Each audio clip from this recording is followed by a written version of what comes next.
नमस्कार, साक्षी news network पर आप सभी का स्वागत है। बीजेपी का अक्सर कांग्रेस पर यह आरोप होता है कि कांग्रेस के नेताओं के बयान और पाकिस्तान के नेताओं के बयानों में समानता होती है। ऐसा एक बार फिर से हुआ है। दरअसल सीबीआई की विशेष अदालत ने बाबरी मामले में जो फैसला सुनाया, उसकी कांग्रेस के वरिष्ठ नेता वीरप्पा मोइली ने आलोचना की है और कहा है कि यह न्याय का मजाक है। पाकिस्तान ने भी यही कहा है कि यह न्याय का मजाक है और भारत को अल्पसंख्यकों की सुरक्षा सुनिश्चित करनी चाहिए। भारत सरकार ने इस पर कड़ा प्रतिवाद जारी किया है।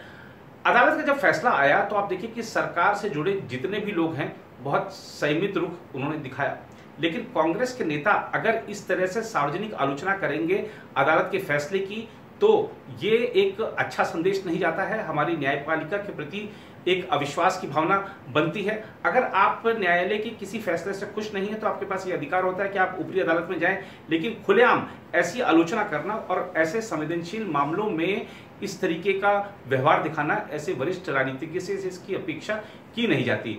आज के इस कार्यक्रम में हम दिखाएंगे कि वीरप्पा मोइली ने क्या कहा, पाकिस्तान ने क्या कहा, और आप देखिए कि इकबाल अंसारी जो कि बाबरी मामले के पक्षकार भी रहे, उन्होंने कितनी संयमित प्रतिक्रिया दी है। इससे पता लगता है कि जो आम आदमी है और जो वाकई में चाहे वो केस लड़ा हो, इतने वर्षों तक लड़ा हो, आम आदमी इन सब चीज़ों से ऊपर उठकर इस मुद्दे का समाधान चाहता है। इस मुद्दे का जो विवाद था उसका समापन चाहता है, मिलजुल कर रहना चाहता है। लेकिन नेता, खासतौर पर एक पार्टी के नेता शायद ऐसा नहीं चाहते, या उनके रुख से ऐसा संदेश किया है, ये देखने वाली बात होगी। लेकिन आपको दिखाएंगे वीरप्पा मोइली ने क्या कहा, पाकिस्तान ने क्या कहा और इकबाल अंसारी क्या कह रहे हैं। आज के इस खास रिपोर्ट में से बात करेंगे। इसके अलावा बात करेंगे राहुल गांधी और प्रियंका गांधी की भी, जिन पर हो गई है एफआईआर, और खासतौर पर कुछ धाराएं जो लगाई गई हैं राहुल गांधी, प्रियंका गांधी पर, वही 50 अज्ञात लोगों पर भी लगाई गई हैं। ये लोग हाथरस जाने का प्रयास कर रहे थे और बिना अनुमति के, खासतौर पे जब वहां पर ऐसा एक घटना हुई है जिसको देखते हुए तनाव है, तो ऐसे में नेताओं को वहां जाना की बजाय जो हम मदद कर सकते हैं वो मदद बाद में भी दी जा सकती है, लेकिन पहले जो जोर है वो माहौल को सामान्य बनाए रखने पर होना चाहिए। इसके अलावा ये भी बताएंगे कि रेलवे ने घोषणा की है कि आने वाले त्योहारी सीजन में कुछ विशेष ट्रेनें चलाई जाएंगी। ये ट्रेनें कब से शुरू होंगी, कैसे इसमें आप कब से रिजर्वेशन करा सकते हैं, इसके बारे में भी बताएंगे। इसके अलावा आपको बताएंगे भारत के प्रधानमंत्री के नए विमान के बारे में, जो कि आज दिल्ली पहुंच गया है। और खास तौर पर ये देखिए कि इसमें जो हमारे रक्षा उपकरण हैं वो लगे हुए हैं, और अमेरिकी राष्ट्रपति का जो विमान होता है उसी की तरह ये प्रभावशाली और शक्तिशाली विमान है। इसके अलावा इसमें एक खास बात यह होगी कि इसे एयर इंडिया के पायलट नहीं, वायुसेना के पायलट उड़ाएंगे। आपको बताएंगे कि इस विमान की और क्या क्या खासियत है। आइए देखते हैं हमारी रिपोर्ट। शुरुआत करते हैं वीरप्पा मोइली और पाकिस्तान के बयान से। कांग्रेस के वरिष्ठ नेता और पूर्व कानून मंत्री वीरप्पा मोइली ने गुरुवार को कहा कि बाबरी विध्वंस मामले में विशेष सीबीआई अदालत द्वारा सभी आरोपियों को बरी किया जाना न्याय का मजाक है। उन्होंने यह दावा किया कि इस फैसले से न्यायपालिका की तरफ से असंवेदनशीलता प्रदर्शित होती है। मोइली ने एक बयान में कहा, रथ यात्रा और मस्जिद का गिराया जाना पूरे देश के सामने हुआ, पूरी दुनिया इसकी गवाह बनी, लेकिन सीबीआई इस सबूत को नहीं देख पाई। उन्होंने दावा किया कि यह फैसला न्याय का मजाक है। दूसरी ओर पाकिस्तान ने भी बाबरी मस्जिद विध्वंस मामले में सभी 32 आरोपियों को बरी किए जाने के फैसले की आलोचना की है, जिसका भारत ने कड़ाई से प्रतिवाद करते हुए कहा कि पड़ोसी देश के लिए लोकतंत्र और कानून के शासन को समझना कठिन है जहां दमन तंत्र है।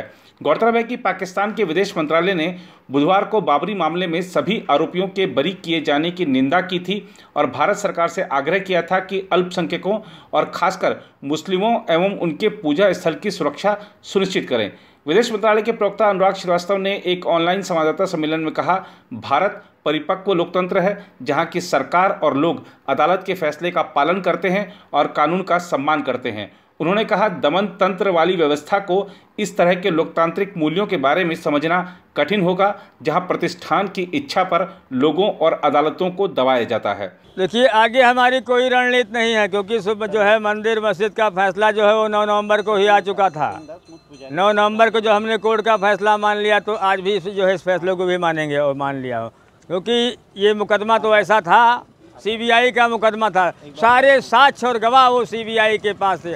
28 साल सीबीआई ने गवाह सबूत पेश किया। आज सुप्रीम कोर्ट के जो है आज कोर्ट ने जो है मुकदमे का फैसला कर दिया।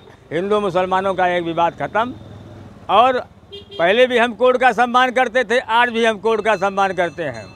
हम हिंदू मुसलमानों का विवाद नहीं चाहते, क्योंकि 9 नवंबर को ही सुप्रीम कोर्ट ने मंदिर के हक में फैसला कर दिया था।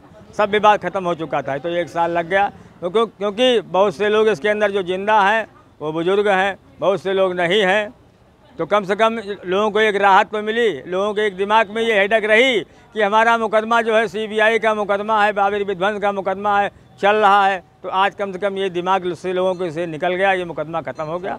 पर वो कम से कम वो लोगों को भी सुकून मिला, हम लोगों को भी सुकून मिल गया कि हम लोग कानून का सम्मान किए, संविधान का सम्मान किए। अच्छी बात है। 28 साल का मुकदमा जो है, 28 साल में सारे लोग बरी किए गए हैं। सारे सबूत सीबीआई ने किया था। हाजी साहब क्या करते हैं क्या नहीं करते वो हाजी साहब जाने, क्योंकि ये मुकदमा सीबीआई का है। और भाजपा के शीर्ष नेताओं केंद्रीय गृह मंत्री अमित शाह और अध्यक्ष जेपी नड्डा ने गुरुवार को लोक जनशक्ति पार्टी के अध्यक्ष चिराग पासवान के साथ बैठक कर आगामी बिहार विधानसभा चुनाव के मद्देनजर राष्ट्रीय जनतांत्रिक गठबंधन के घटक दलों के बीच सीटों के बंटवारे के मामले को सुलझाने का प्रयास किया।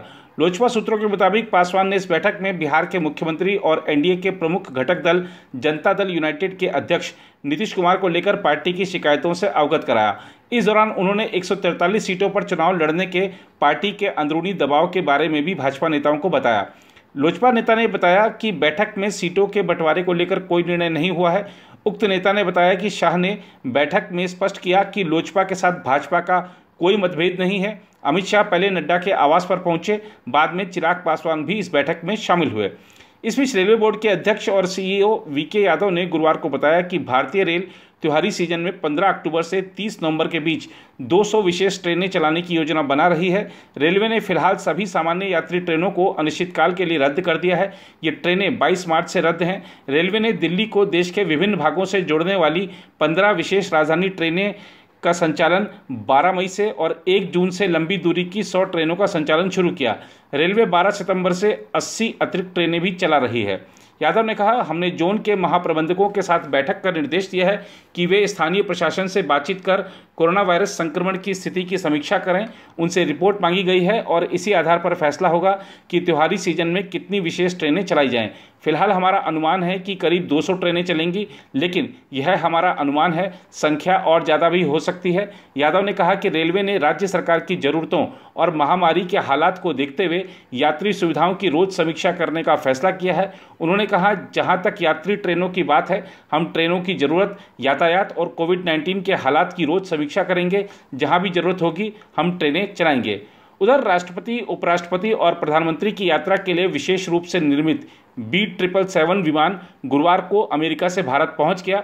सरकारी अधिकारियों ने बताया कि विमान को जुलाई में ही विमान निर्माता कंपनी बोइंग द्वारा एयर इंडिया को सौंपा जाना था, लेकिन 2 बार इसमें देरी हुई।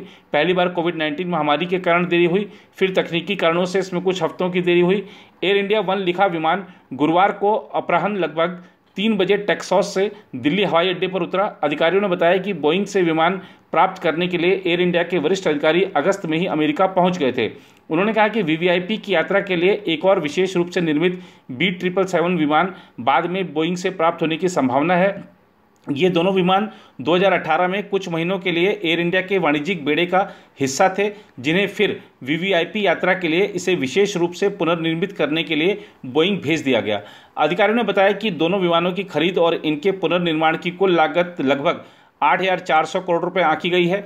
B777 विमानों में अत्याधुनिक मिसाइल रोधी प्रणाली होगी, जिसे large aircraft infrared counter measures और सेल्फ प्रोटेक्शन सूट्स यानी SPS कहा जाता है। एक अधिकारी ने बताया कि वीवीआईपी की यात्रा के दौरान दोनों B777 विमानों को एयर इंडिया के पायलट नहीं बल्कि भारतीय वायुसेना के पायलट उड़ाएंगे। वर्तमान में राष्ट्रपति, उपराष्ट्रपति और प्रधानमंत्री एयर इंडिया के B747 विमानों से यात्रा करते हैं। कर्नाटक के पूर्व मुख्यमंत्री HD कुमारस्वामी ने एक बयान दिया है और कहा है कि कांग्रेस गठबंधन करने लायक पार्टी नहीं है।